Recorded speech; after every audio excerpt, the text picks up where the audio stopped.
we are just thrilled to have Kevin Rudd deliver the inaugural Susan Shirk Lecture. He is a two-time Prime Minister of Australia and President of the Asia Society. Dr. Rudd is a statesman, a keen observer of China, and a most influential voice on China and U.S. China relations. He's also an avid student of China, and you'll notice I said Dr. Rudd because he just obtained his doctoral degree from Oxford this month. So congratulations. And unlike many others who are writing on China, who see things as black and white, one thing I've really enjoyed about reading Dr. Rudd's recent book, which is also on sale here, is that he is able to see the gray areas. And coming from Australia, he doesn't see US the way China sees US, or China the way US sees China. He can see it from a bit of a high-level perspective. So really, really useful insights. So after the event, so as I said, this will be available. So with that, why don't we go ahead and get started? Dr. Rudd, the floor is yours.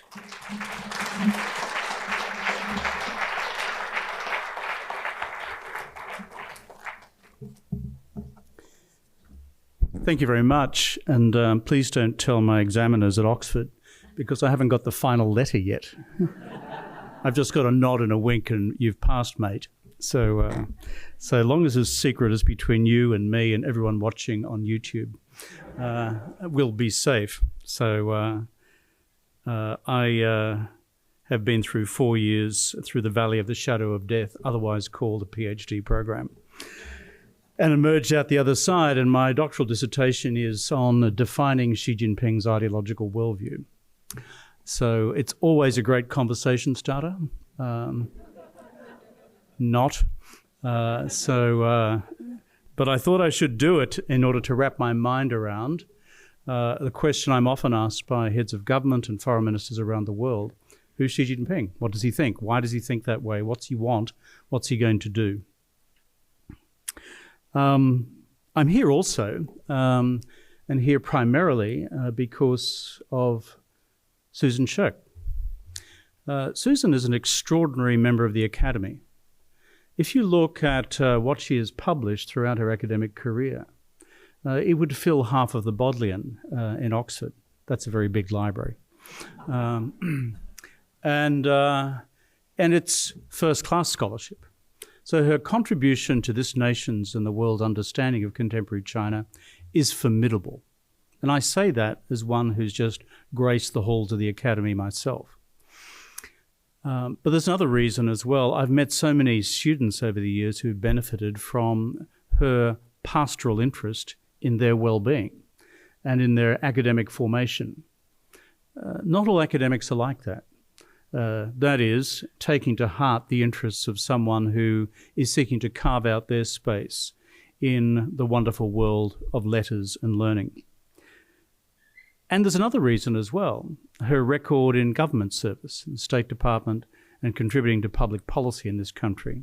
So for those reasons, Susan, I was honoured to receive your invitation to deliver this inaugural Susan Shirk Lecture on U.S. China relations.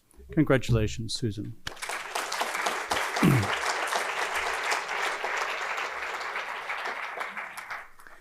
Is Liz Economy here at all? Oh, there's Liz, yeah. So I was seeking some preparation before, Susan, so I found Liz in the audience, and I said, as I walked into the conference which you've convened and brought together this extraordinary gaggle or barnyard of sinologists from around the world and around Australia, I said to Liz, this is a bit intimidating. Like, I haven't even graduated yet as a DPhil. These people really know what they're talking about. I said, I can't just go in there and blather on. He said, yes. She said, yes, you can. You always do. She's very deflating, Liz Economy. It was like when I was talking to Liz a year or so ago, and she commented on my new look. See the beard? So actually, that's just an overnight growth. in Australia. And I said, well, I'm entering my Hemingway phase. To which he said, no, Kevin, think either Colonel Sanders or Santa Claus. That's more. It's a good thing that we Australian politicians are of robust ego. So I thank you for that career-forming advice and counsel, Liz. And I said to her privately earlier today, I will get you back. But then I asked for some advice from Susan herself. I said, the Susan Shirk lecture, what's it to be? And she said, well, in our family, there's only one Susan Shirk lecture, and that's what my daughters say. And that is whenever we go out, and Susan says, have you got your lipstick? That's the Susan Shirk lecture. I can't compete with that, I'm sorry. The title of this address is The Chinese Economy, the 20th Party Congress, and Implications for U.S. China Relations. You'll be pleased to know that I've prepared 10,000 words. If you think I'm joking, here they are. But you may also be pleased to know I'm not going to read them. But consistent with what I often do, we'll post that online, and I'll speak to the propositions which are outlined in the prepared remarks. And I've been told that we have a 30-minute limit, and I will stick to that. Very soon, in fact within 3 months, we're going to have the 20th Party Congress. Those of you who follow Chinese politics will know that congresses are a significant event. I would argue that the 20th Party Congress will be the single most significant event in 40 years. Those of us who follow the business know that the 12th Party Congress, back in 1982, effectively laid the ideological foundations for where we are in contemporary China today. It's the inauguration, in effect, of the Deng Xiaoping era.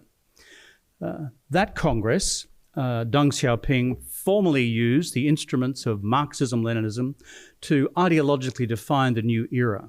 How did he do that?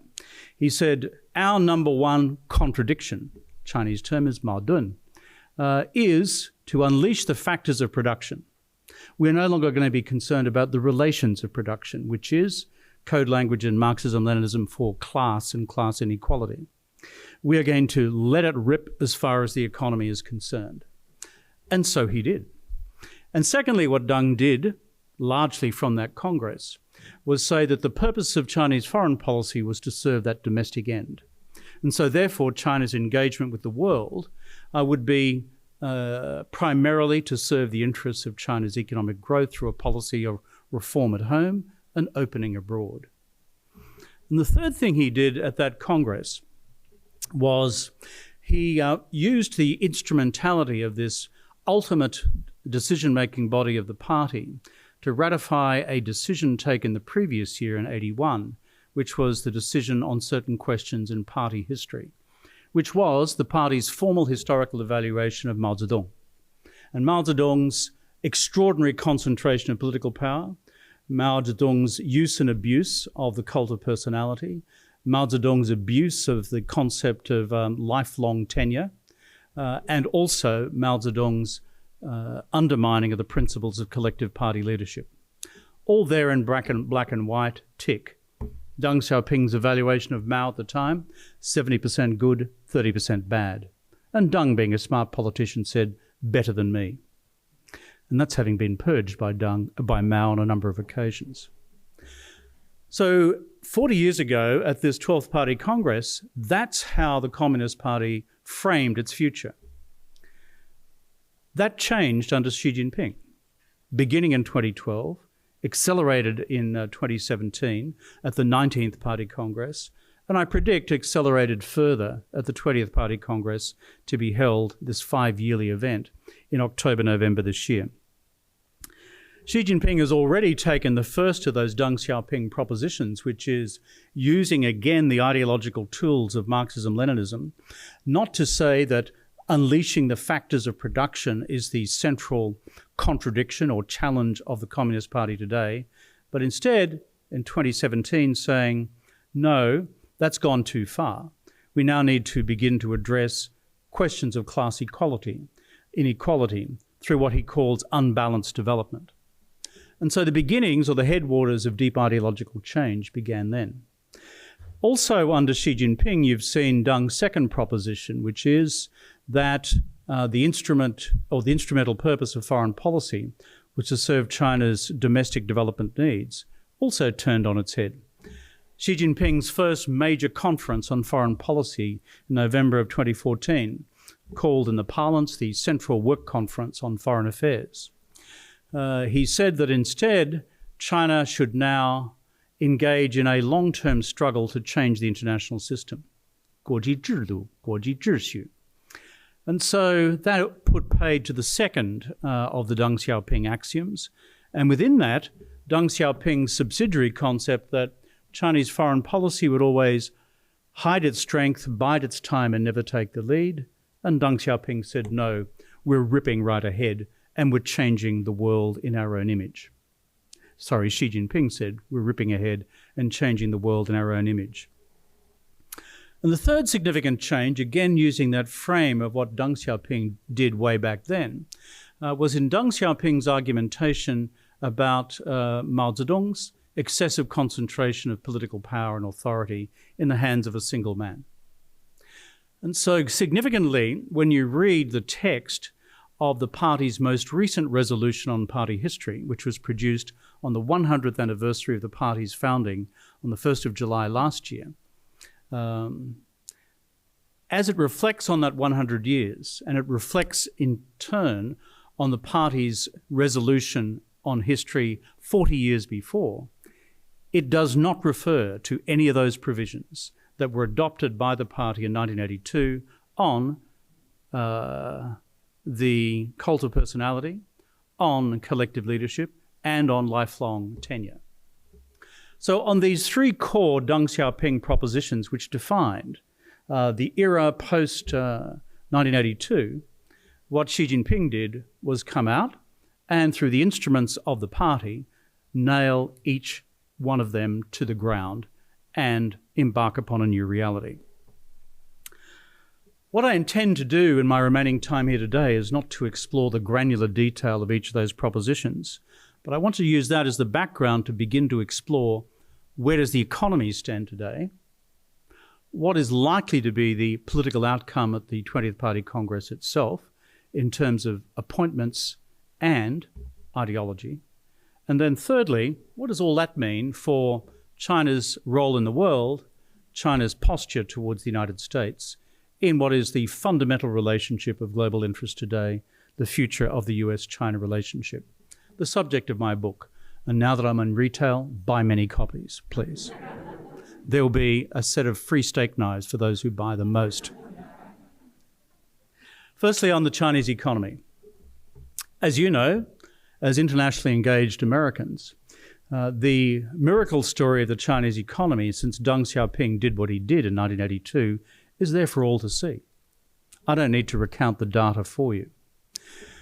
But when we look at the most recent performance of the Chinese economy, it has begun to slide. And one of the analytical questions we face is, why is that so? Of course, the proximate cause is often given in terms of the impact of zero COVID lockdowns across many metropolitan centres in China this year. And plainly, that has had a palpable effect. If you look at the growth numbers for the second quarter, 0.4, plainly that is a product of major cities like Shanghai and elsewhere being locked down for extended periods of time.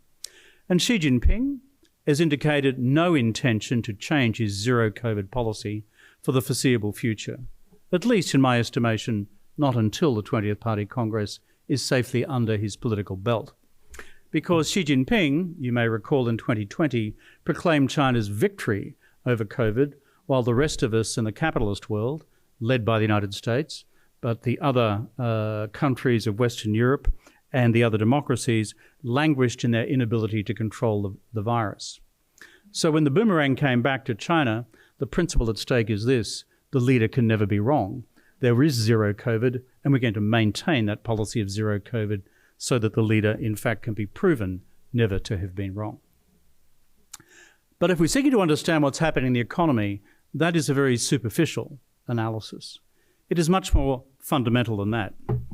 In fact, what I've been writing consistently since about 2018 is about this series of policy measures undertaken by Xi Jinping, largely since the 19th Party Congress back in 2017, which in my argument have systematically taken the centre of gravity of Chinese economic policy to the left, by which I mean a preferencing of state-owned enterprises over private firms, a preferencing of state planning over individual initiative, a preferencing of industrial policy rather than the combustion of enterprise and innovation within individual private firms, and other such changes. If you were to list them, it's a bit like this.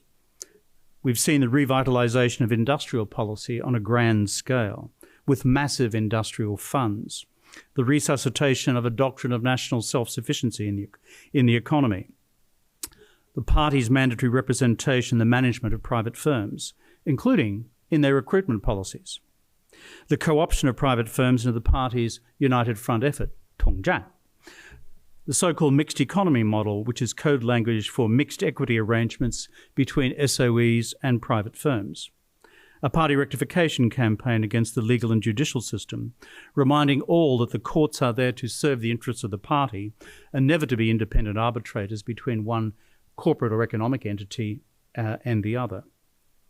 A crackdown in particular on tech platforms under the rubric of national competition policy, while happily leaving existing public monopolies untouched. A separate crackdown on what Xi describes as the fictitious economy, a term, by the way, derived from Marx's Das Kapital, and it refers in fact to a form of capital which is largely involved in speculative activity, particularly in finance and property. The launching and then the rapid unlaunching of Xi's common prosperity agenda on the question of income redistribution, and a new mercantilism of Xi's so-called dual circulation economy, whereby the party aims to maximise the world's economic dependence on the Chinese market while minimising China's economic dependence on the world through national self-sufficiency. All of which can now be summed up in what Xi Jinping describes as his new development concept.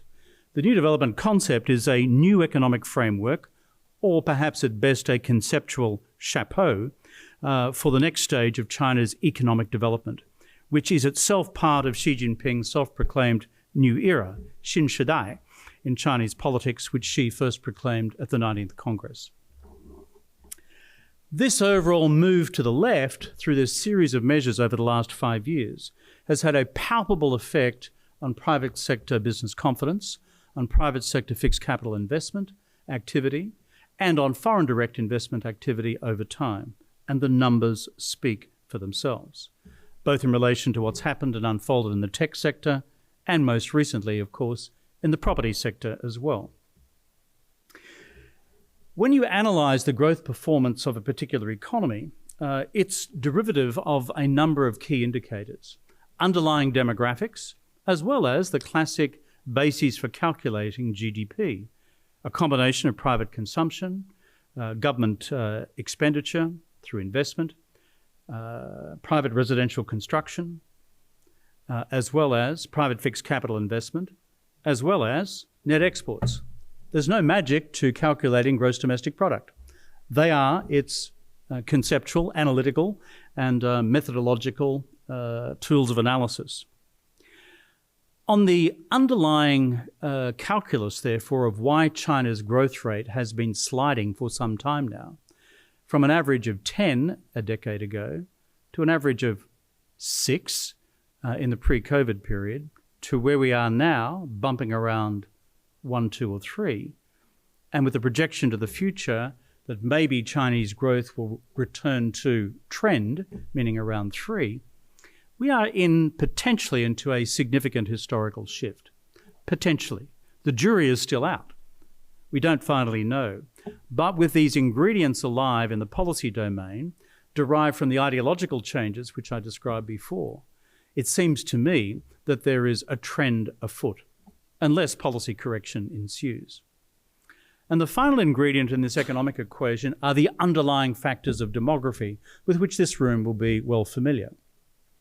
A rapidly aging population, a birth rate running at about 1.1, 1.16, much less than this country's, and an age dependency ratio going through the roof in terms of the number of working people needing to support the number of people who are retired. And most fundamentally, the impact which this retrenchment of the private sector has had over the last decade on declining productivity growth. See, the ultimate mathematics is as follows. Growth is determined by 3 Ps: population, workforce participation, and the productivity of the workforce. When your population is shrinking and your workforce is contracting and your productivity growth, unusually for a developing economy, is bumping along the ground, there is, to quote the British, trouble at mill. Then you go to these drivers of economic growth: private consumption down, a lack of consumer confidence, and over time, not just COVID related. You look at private fixed capital investment down. You look at residential construction, given the crisis unfolding in the property sector, down. The 2 things that are working for China at the moment are government investment and net exports. And so when you look at the outcome of the Politburo meeting on the economy just 3 days ago, its conclusions were significant. It wasn't a set of policy recommendations to attend to A, B, and C above. It was doubling down on E and F above. And E and F above are government investment in infrastructure and a further promotion of net exports through some of the mercantilist approaches we've seen in Chinese economic policy so far. My overall argument, therefore, is that as we look to China's future, the state of the economy, as we have historically assumed it, driven in part, not in whole, by Xi Jinping's ideological predilection to move the centre of gravity away from the market and back to the state, is beginning to deliver a set of numbers in the real economic world which should be troubling to those governing China today. Which brings us to politics. The 20th Party Congress ultimately is about politics. It is also about ideology, and it is also about economic policy direction at the most macro level. When we look at the 20th Party Congress, the first question that we ask is, will there be political continuity in terms of Xi Jinping?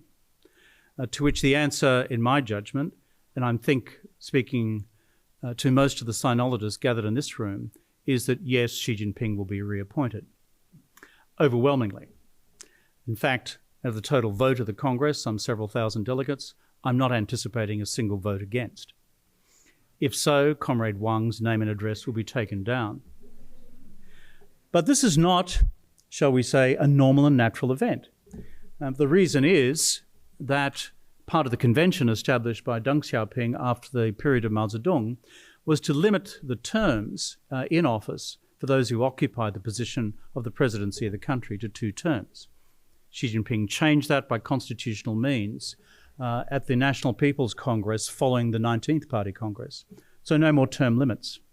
Secondly, not only has that constitutional problem been removed, but the age limit has been effectively removed as well.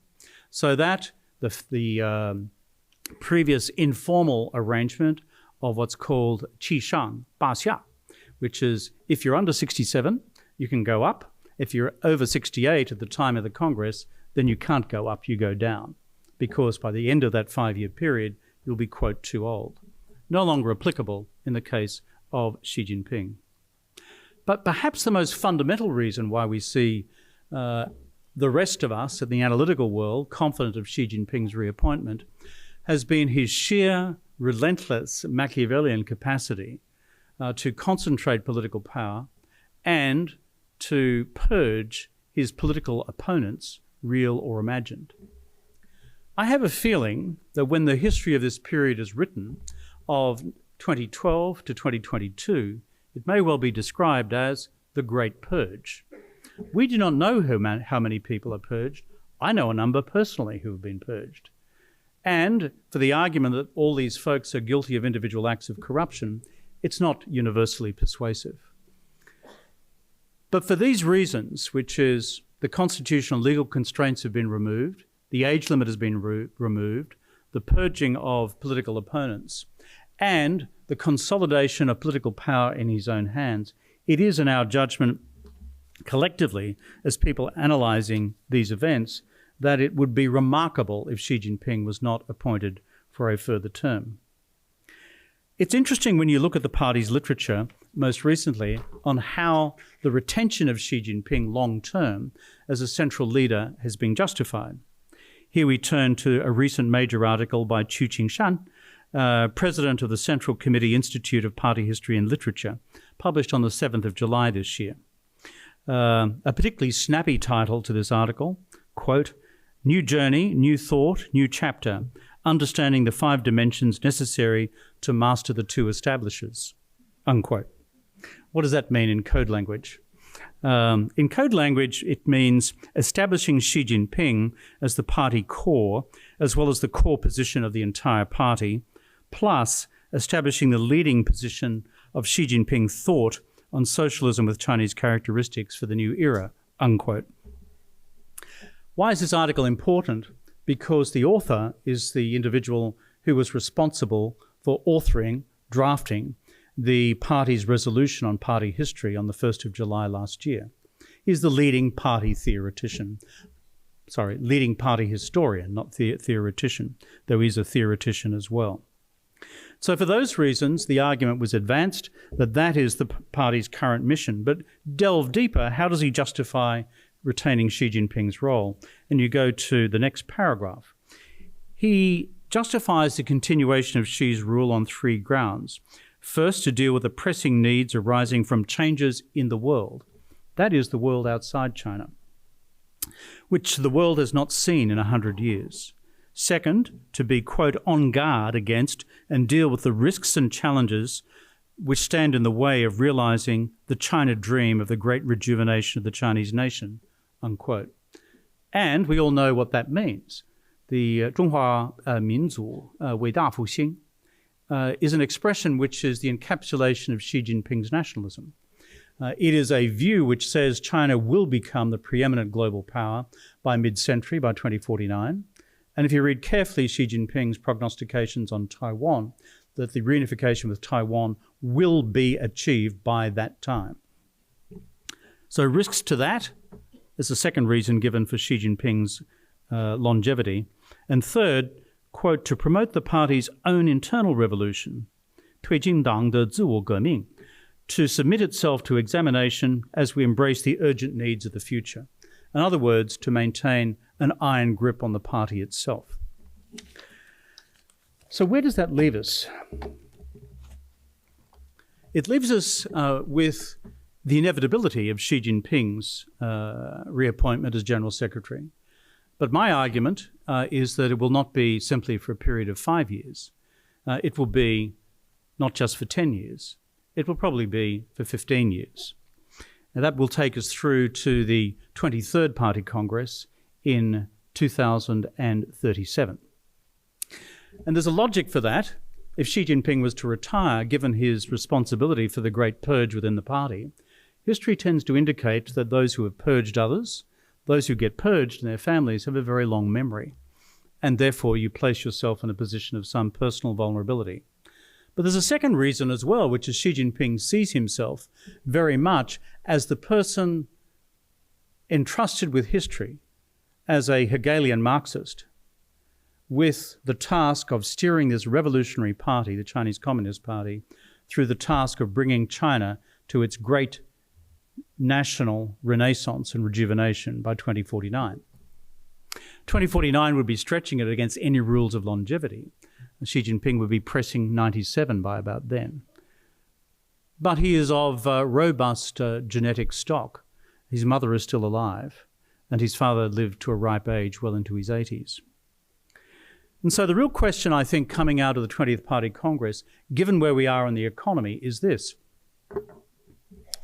Not whether Xi Jinping will emerge as General Secretary, but what will happen with the other 25 members of the Politburo, 10 of whom will be retired for age reasons, leaving 10 vacancies.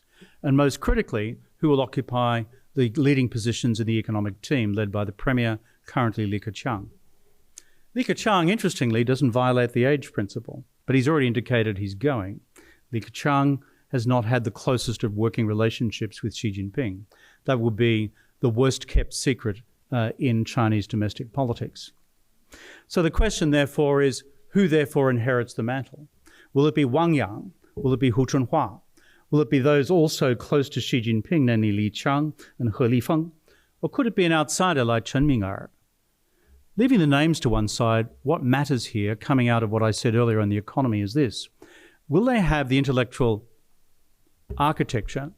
Will they have the political robustness and the independent power to push back against the statist, partyist direction on the economy that Xi Jinping has executed so far? And my argument overall is, when I look at the underlying ideological continuity of Xi Jinping's skepticism about market excess, I do not see any of the candidates for the premiership being sufficiently independently politically powerful to fundamentally alter the current economic course. That is a big judgment, because one of the open questions for the international investment community is, once we get through the 20th Party Congress, is that in fact when they'll see sense and go back to a more normal approach to a balance between party and market, between state and market, between SOEs and the private sector? I remain to be convinced of that proposition, particularly when I look at the individuals who are up for appointment to that office. There is one wild card here. No one has dared to advance this, but I'm Australian and I don't care. And that is one person also over the age limit is current Vice Premier Liu He, close to Xi Jinping, but himself American-trained and a pro-market economist. Currently the Vice Premier, responsible for the economy, but constantly fighting a losing action against those around him. If Xi Jinping became sufficiently convinced that in fact the numbers were moving badly against him in the economy, against the indicators that I referred to before, could there be a roll of the dice to ask his friend, Liu He, with whom he's often seen in public right around China, to remain on, and therefore under those circumstances Liu He as Premier to exercise more influence in bringing China back to a more pro-market position? This is not a likely prospect, it's a remote prospect, but I add it for reasons of completeness. In my last few minutes, let me touch on the third thing I said I'd address, beyond where the economy is now, beyond where the 20th Party Congress may take us in terms of reappointments and appointments and policy continuity, but on to the future of U.S. China relations itself. There is, on this, given the background of a weakening economy, but still a strengthening of Xi Jinping's domestic political hand, where does that therefore likely to leave the direction which we have seen so far on Xi Jinping in terms of foreign policy in general and the United States in particular? What I was taken by very much is a speech delivered by Xi Jinping literally a couple of days ago on the 27th of July. A lot's happening in Chinese politics as we move to what's called the Beidou beach season of August, where the numbers are done and the agreements are reached in terms of who will be in the central leadership slate come the Party Congress in October, November. At least that's where the initial work is done. So Xi Jinping delivering a speech on the eve of that to the combined gathering of provincial party secretaries, provincial leaders and ministers is a speech which we should read. So I've had a read of this speech. And I'll just quote a little bit of it because it's worth hearing what the man says in his own words. He says, quote, "We must deeply analyse the domestic and international situation and scientifically master the strategic threats, risks and opportunities we face. At present, the speed of change we are seeing, we haven't seen in a century, and the defining characteristics of the global changes, the changes of the era in which we are, and the historical changes unfolding before us are becoming clearer and clearer." Then he says, "In our development," that's China's development, "we face new strategic opportunities, new strategic responsibilities, a new strategic stage, new strategic requirements, and a new strategic environment."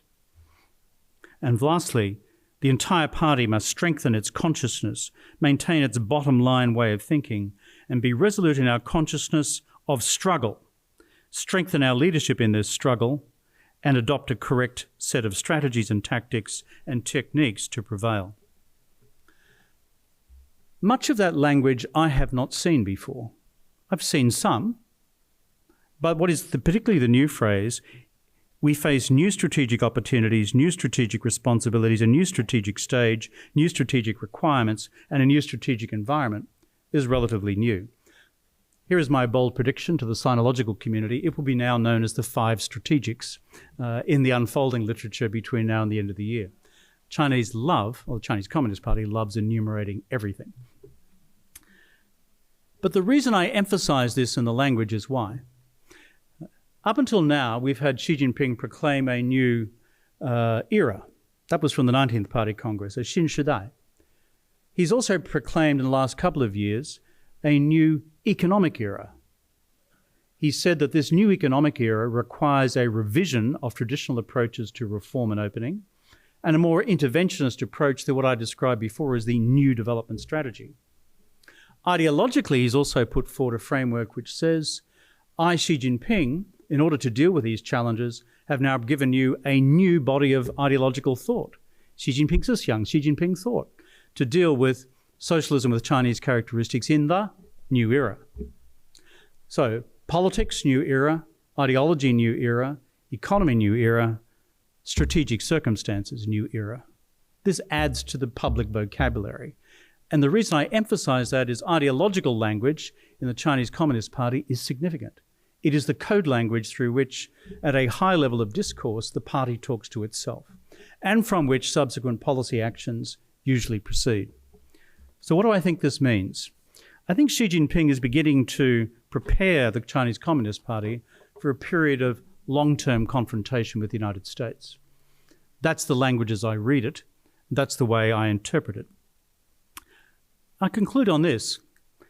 If that is right, and if Xi Jinping and those around him, including the historical writings that I referred to before by the party historian, is right, and this new era is about these emerging new international strategic challenges, then why is it that the Chinese official system finds it so difficult to accept the fact that China and the United States are now locked into a strategic competition? Both the Trump and the Biden administrations use the term strategic competition.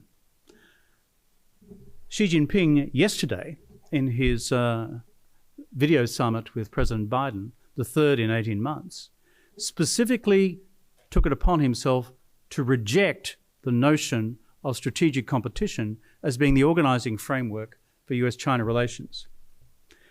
But the day before, he's told the entire gathering of provincial and ministerial leaders that we are preparing right now for long-term ideological struggle against the United States and the West. So why the irreconcilable nature of these statements?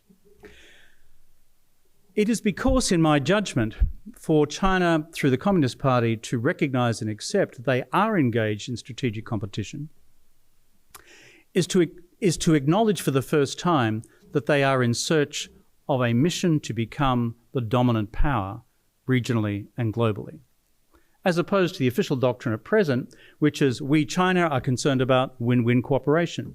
We are concerned about mutual respect of each other's political systems. We are concerned instead about the community of common destiny for all humankind. In other words, if you explicitly ideologically acknowledge the fact there is a competition underway, it conveys the reality that you know that this is a competition about who wins. That's what a competition is. A competition rarely results in a 0-all draw. A competition is a race, and it's about determining a winner. And the characteristics of China's internal ideological discourse is about that, as opposed to its external discourse, which suggests that it's something other. To conclude, therefore, when this Congress is held for the future of U.S.-China relations, what I see is, one, the United States facing for the next 15 years our most formidable political adversary, Xi Jinping, a formidable political leader. Number two, that the Achilles heel that he has is the state of the economy. And he has actually delivered his ultimate trade-off between political control on the one hand, a return to the party and the state, and paying a financial and economic cost in terms of declining growth as the private sector begins to retreat or become more cautious.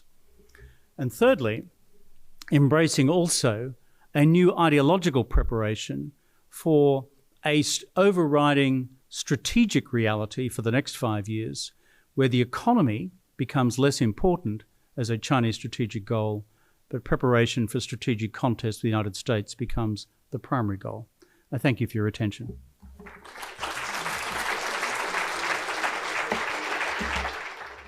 Thank you so much for that thought-provoking discussion. I think it was really the exactly what we were looking for in terms of the inaugural Susan Shirk lecture.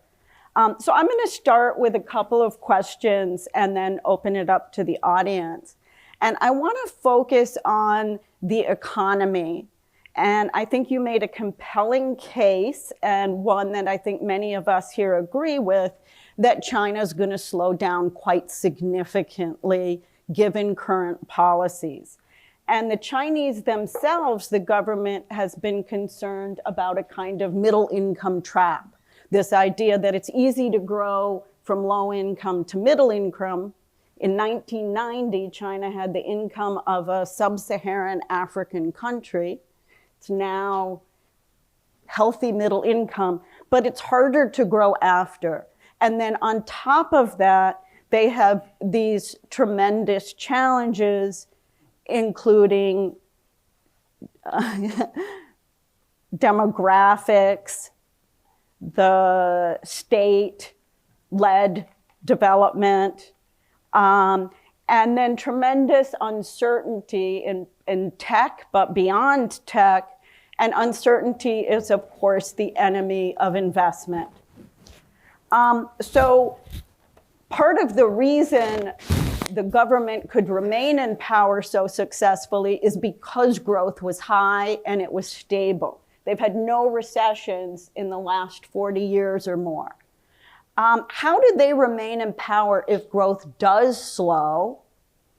And doesn't that contradict their main priority to stay in power, Xi's priority? And as well, how does the U.S. respond to a slowing China? I think firstly, unless there's a course correction in the policy measures I ran through before, I think it's inevitable we're going to have a slowing Chinese growth performance. There's no magic to this. Numbers follow items of economic behaviour, unless you falsify the numbers. And China's had one effort at that during the Great Leap Forward, and it didn't turn out well. So there must be a course correction. Secondly, if they don't course correct and growth continues to slow, then your essential question is what happens to the unspoken social contract between the Chinese Communist Party and the Chinese people. That is, you give us your political rights and we'll give you ever-increasing living standards and a better life and whatever has happened to this. I'm going to completely screw this up, I know. Sorry. And so what happens to the social contract? It begins to fracture. You begin to see some evidences of that with youth unemployment now at 19.3, the highest it's been since the Cultural Revolution. You also begin to see this at a different level in terms of public protest activity like we saw recently in Zhengzhou about the problem with the Difang Yinhang and the local banks over their ability to secure their mortgages effectively in exchange for property given the deleveraging of the Chinese real estate sector. But what's the antidote to this? The antidote to this, I think in Xi Jinping's ideological mind, are the instruments of profound state control. And that is, the surveillance state is now comprehensive. Look how quickly that protest was snuffed out in Zhengzhou. The facial recognition technologies, the social credit scores, the ability now to marshal through big data and artificial intelligence and algorithms what people are saying, doing, and where is phenomenal. So therefore, ever declining or static growth in terms of living standards is an objective problem. But I believe in the party's psychology, what it is now quite confident of is its ability to control that in a way in which no previous generation of Chinese political leaders could. That's my best answer to that question. And in terms of the U.S. response then, what do you think? If it's about state control and surveillance, is restricting tech the way to go from the U.S. side, access to technologies? What else would you suggest? But my own view on the great decoupling debate is that in the case of the United States, it should be small d rather than capital D. Be highly selective about that which you identify as being absolutely strategically relevant to United States global technological advantage and competitive advantage, and therefore that of the allied democracies as well. Rather than capital D decoupling, you don't want to end up shooting yourself in the foot. Take, for example, financial services. Last time I looked at the data, that's a $5 trillion business between the two financial systems. I'm not so sure that you want to just throw that out the window and assume there won't be any economic consequences for this country. So I think you need to be highly selective. But secondly, the point I'd make is get ready for decoupling with Chinese characteristics. And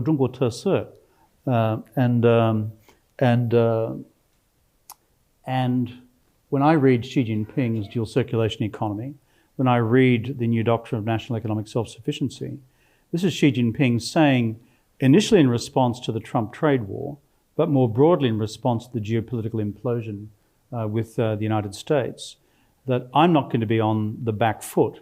I'm not going to be in a passive position waiting for an American determined form of decoupling to happen to me.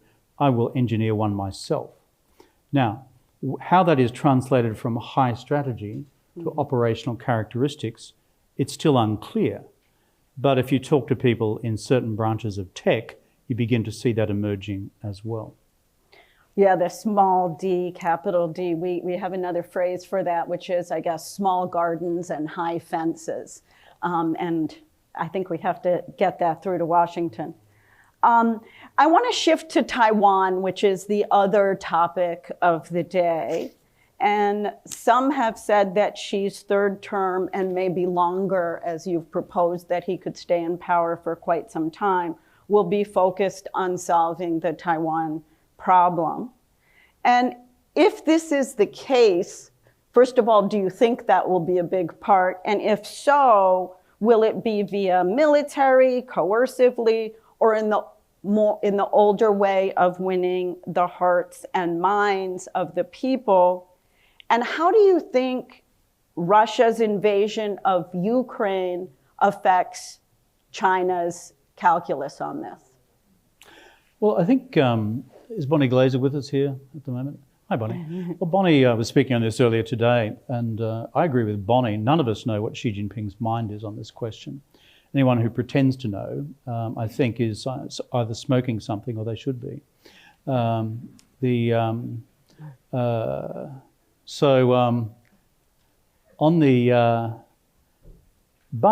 it is important, secondly, for us. You're shaking your head, this economy. So. Okay. But secondly, we would be blind if we did not see elements of intensification of language over time, for which the standout intensification of language is the clear-cut Xi Jinping statement that you cannot achieve the rejuvenation of the Chinese nation in the absence of reunification with Taiwan. So that puts for the first time Taiwan as an ethereal projection into the distant Deng Xiaoping future into real historical time. And let's face it, 2049 is not an eternity around. I intend to come back into Australian politics by then. So. That was a joke, by the way. Yeah. I'll be tender age of 90, so it'll be fine. So we've got to hold these two things in tension, which is we know not the day nor the hour, but there are two things we can monitor, and one is a change in ideological language. The specific stuff on Taiwan, the general stuff I just referred to, which is I'm quite challenged intellectually by what I describe as the five strategics. This is a new parlance, which we're going to hear more about in terms of the dominant thematic of next term Xi, but that does not automatically equate into therefore I'm taking Taiwan in 2027. And I think the final point on timetabling is this, and I partly disagree with something Jim said earlier today, Jim Steinberg, is that I do think in the calculus that the Chinese PLA make a deep analysis of their capacity to prevail over US and Taiwanese forces combined, plus the wild card now that is Japan in the overall strategic calculus. So what am I most concerned about in terms of a timetable? To the extent that and the caveat here is we know not the day nor the hour, but if Xi Jinping is embarking upon a political career through to 2037, he would want politically to achieve this in the early 2030s, I think. But I have no evidence for that other than a hunch. But I know what politicians are like. They like to get things done on their watch. And that's what worries me if you see yourself as, quote, a great man of history. We've seen one of them at work recently, Vladimir the Impaler. And then secondly, when he would then enter the Chinese Communist Party ideological pantheon as the equal of Mao, having completed the Chinese Revolution by bringing Taiwan back. And what would you advise Joe Biden if he called you up saying, you know China well, you've written this book? Should he keep the strategic ambiguity? Should there be a shift in policy? What would your advice be? No, I'm a strong strategic ambiguity man. I always have been. Because we don't know what the future of Taiwanese domestic politics is. That's the key variable here. As Susan was saying to me in the car coming over here, you think of President Tsai Ing-wen in Taiwan, she is remarkably stable in terms of managing the politics of the DPP, managing the politics of Taiwan, and not unnecessarily provoking the Chinese. I knew Chen Shui-bian personally very well, the previous DPP president of Taiwan. That was a walk on the wild side, as Steve Hadley will remember from our times in office. Like, what are these guys going to get up to?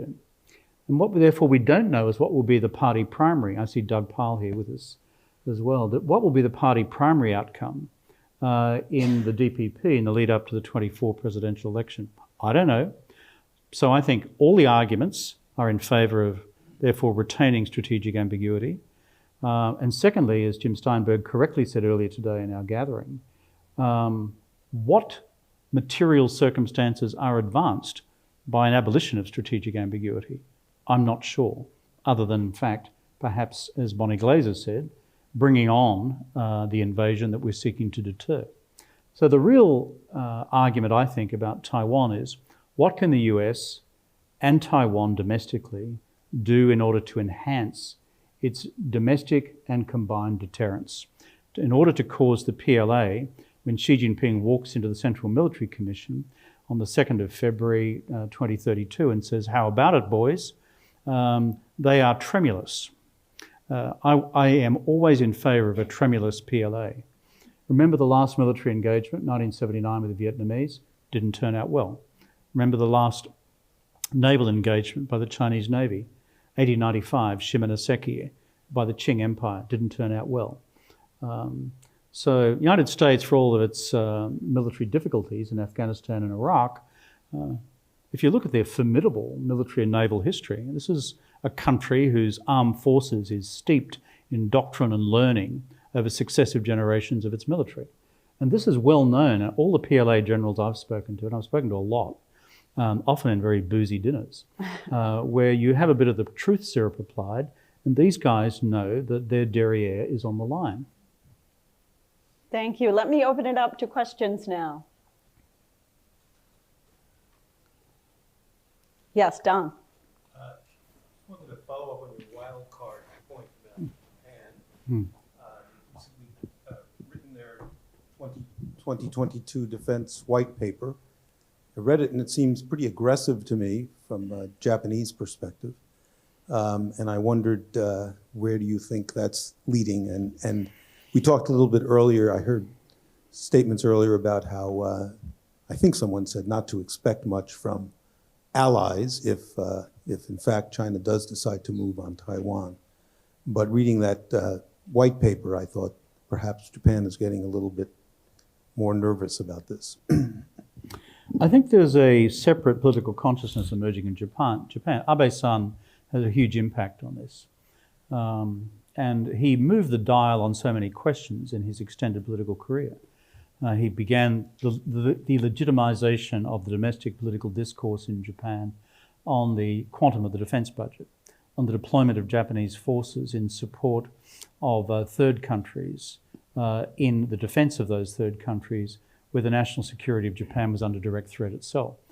And most recently, before he was appallingly assassinated, he began to broach publicly the possibility of Japan in the future going nuclear. Now, Abe-san's impact in changing the discourse within the LDP has been huge.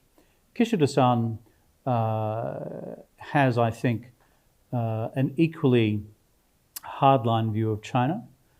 I think where these hardline views achieve material reality is that when you look at the wargaming scenarios over Taiwan, then US forces in Guam are automatically in target, but also those in Japan, including Okinawa, are in target as well, given the nature of how forces would be deployed under certain contingencies.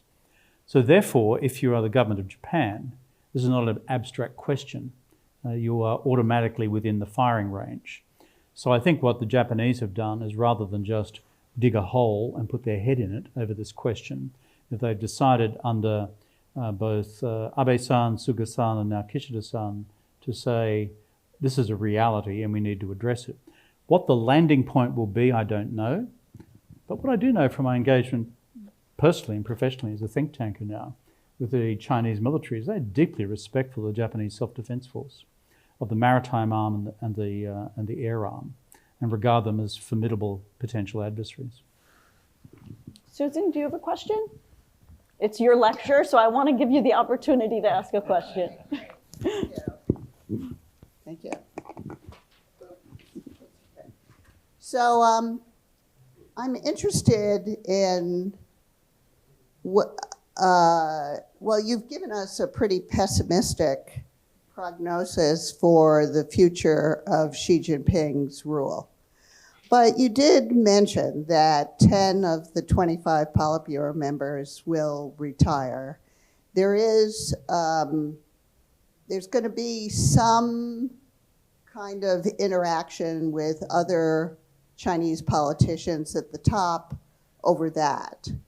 And do you think there is any possibility that a small group of them, including Wang Yang, Li Keqiang, kind of get them in a room and say, you know, you have had to accept responsibility for all of these problems in China today, and yet wouldn't it be better if we had a little more power sharing in terms of who leads the leading small groups, and restore a little bit more collective leadership, which in effect would lead to a kind of course correction on the economy. So maybe this is Susan's always overly optimistic hopes for China, but I'm wondering if you think that that's an impossibility or not. Look, I think those of us who have been long-term friends of China, including myself, when we've looked at the way in which the collective leadership of the country has worked over a long period of time, it's been reasonably effective. If I look at the entire Deng Xiaoping period, of course, Hu Yaobang and Zhao Ziyang ended up being purged. But once you get to Jiang Zemin in 1989, or 1991, and then you look at the Hu Jintao period, this was, and you look at the role of the premiers, in particular Zhu Rongji, and the power that Zhu Rongji had in driving the economic reform program, less so Wen Jiabao. The remarkable thing about that whole period, that in terms of China's economic, political, social, and foreign policy trajectory, is that those leaders, I think, were collectively wise enough or perhaps modest enough to say, we don't know what the landing point or the end point is going to be. In other words, they left a whole series of possible, exit ramps. We know from the documentary record that military preparedness and military budgets increased significantly in second-term Hu Jintao. But still, if you read the ideological and political writings of Hu Jintao, intended for a domestic audience, he still left a range of contingencies open for the future. Not the abolition of a Leninist party, I'm not going down that road, but, shall we say, the ultimate Singaporean destination, which they had as a form of political model, which was long ago discussed between Harry Lee and Deng Xiaoping. Knowing and having spent the last 4 years myself reading everything that Xi Jinping has written, I do not see that in his political makeup. I don't see it in his ideological makeup.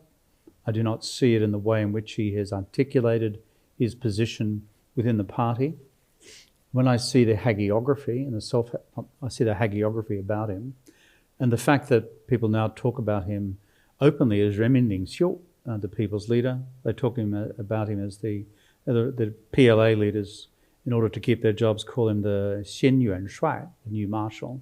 And when you see even flirtations with Xin de Duoshou, the new helmsman, or synonyms for helmsman, like Mao, pilot of the ship, navigator of the ship, you think this is not a guy psychologically predisposed towards sharing. And then there's the minor matter of everyone he's purged. And there's a truckload of them. Like the calculation on how many have been imprisoned in the last 10 years, I haven't seen good academic literature on this yet, and someone should help me with this. It's not my field. But people tell me 200,000 to 300,000. That's a lot of people, even in a Communist Party of 95 million members. So therefore, I do not see hand-holding as being in his nature. And with people who are experts in internal Politburo politics, and I am not, but I know enough to manage a conversation with those who are, it is very difficult to construct the machinery that was used to bring about more fundamental political changes, as occurred, for example, in 1976, 1978, and other junctures in history, including 1989. I think we're left with Xi Jinping, and if he chooses to extend power to others, that would be a remarkably mature act. But in the first decade, I haven't seen any evidence of it. That's all. Sobering. I am told to take a question from online. Harry? Yes. So we have a number of questions. Thank you very much. So there's a lot of interest in hearing Dr. Rudd talk some about how some of the Pacific nations, for instance, see themselves in this period of rising competition between the U.S. and China. In particular, people are interested in how countries which have seen different kinds of Chinese attention in recent years, from like Australia, of course, to recently quite prominently the Solomon Islands, are seeing this economic and political dilemma they're facing in this period of rising competition. So sort of, what does this competition mean for some of these states who might feel caught in the middle? Well, I think all states, large and small, other than the United States and China themselves, and now Russia and Iran, to some extent feel themselves caught in the middle. All states, I think, wish to not be caught directly in the firing line, but many states are now increasingly concluding that the options are narrowing, given the change in posture by the PRC in particular, and the American response since 2017 with the H.R. McMaster redefinition of the national security strategy. In the Pacific Island countries, which I know reasonably well because when I was in office for quite a period of time, I was chairman of what's called the Pacific Island Forum. It's what brings together the island leaders each year. The interest of the island states is pretty simple. There are 13 of them in Melanesia, Micronesia, and Polynesia. One, it's fisheries protection. Number two, it's climate change. Three of them, the Marshalls, Tuvalu and Kiribati face existential problems with coastal inundation.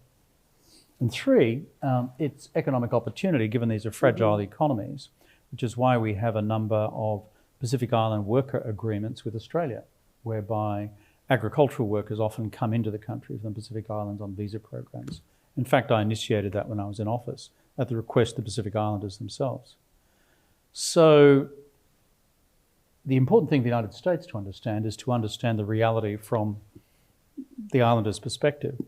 And as I've said in another forum recently, the biggest thing any of us can do as a concrete and practical act of solidarity with our Pacific Island friends and neighbours is through the Air Force capabilities and surveillance capabilities of the United States, Australia and New Zealand to provide effective fisheries surveillance.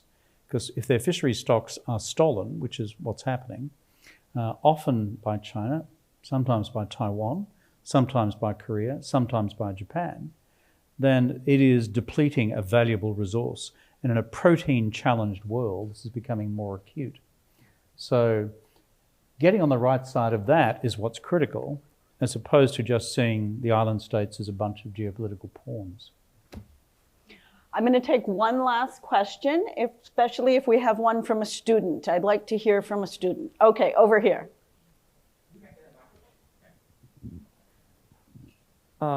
Hey, thank you for your very thought-provoking speech. I'm a student here at GPS, and I'm very interested by your speech, but I'm also very interested in seeing from my perspective that is many of these policy and reforms, they're from domestic or responding to problems at home instead of just trying to consolidate their power.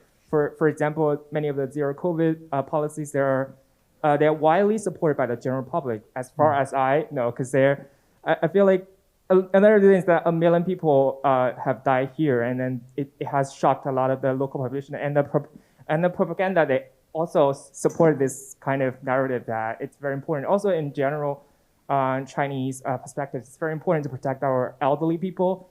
And also here, COVID deaths are primarily, or a lot of them, they are working class minorities. So it's very important to see the kind of disparities in the health accesses. And also you talk about this year they have cracked down on tech industries or many other industries. But another issue is that they want to promote the kind of industries. Is there a question? Yeah, so they're responding to, I'm responding, the first question I already mentioned is that many of the reforms, they're targeted to respond or solve many of the issues or challenges or public opinions, but instead not just solely to consolidate their power.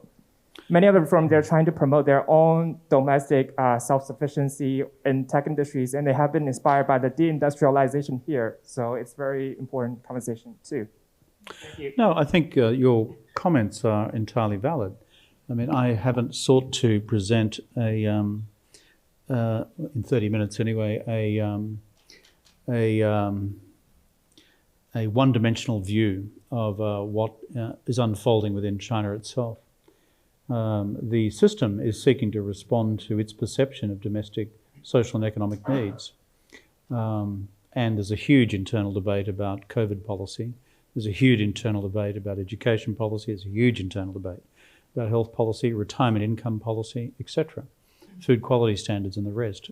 I mean, this is a really complex domestic agenda. What I was simply describing was the shift in economic policy direction and my conclusions about the consequence of that in terms of Chinese economic growth. And as a consequence of that, what dilemmas does this present to the next set of Chinese leaders? Do they sustain that course in terms of maintaining political control over the private sector, or do they loosen up again? And the evidence points I've seen so far is that they're unlikely to loosen up much, but we're still several months away from the Congress. And just to conclude, as someone said before, I think it was Susan, that the picture I painted is a little gloomy. I suppose that comes from 4 years of reading Xi Jinping's works on Marx and Lenin. And you know, they're not a bunch of funsters. And and particularly Lenin lacks a sense of humour altogether. And remember, this is a party which describes itself as a Marxist-Leninist party, And if you really want to get a sense of Xi Jinping's ideological barometer, read a speech which is rarely talked about, which is his speech on the 200th anniversary of the birth of Marx in 2018. It's a remarkable speech about the future of Marxism as for the world, not just for China. Notwithstanding what I've just said about the nature of political and ideological and strategic change in China, the argument I advance in the book, which I want to retail to each of you, it's $29.95. I've got no idea. But the reason I wrote this book is, notwithstanding what I have said, how do we manage this form of Xi Jinping's China? I am an old-fashioned person. I don't like war. I really don't like war. Therefore, is there a form of managed strategic competition between these two giants in the world's living room, the United States and China, or unmanaged strategic competition, whereby daily equilibrium is established through push and shove between the armed forces of the two countries, in the hope that no one pushes too far and the shoves don't go too far? There's a separate debate about how practical that is, but I argue strongly in the book is recognise the realism of the strategic challenge and managing the strategic red lines, engage in non-lethal strategic competition between the two sides, while still creating political and diplomatic space to do work on the global common goods we share, on the climate, on the planet, on global public health, and on global financial and economic stability in what is still a highly fractious age. So that's why I wrote the book. Thank you so much.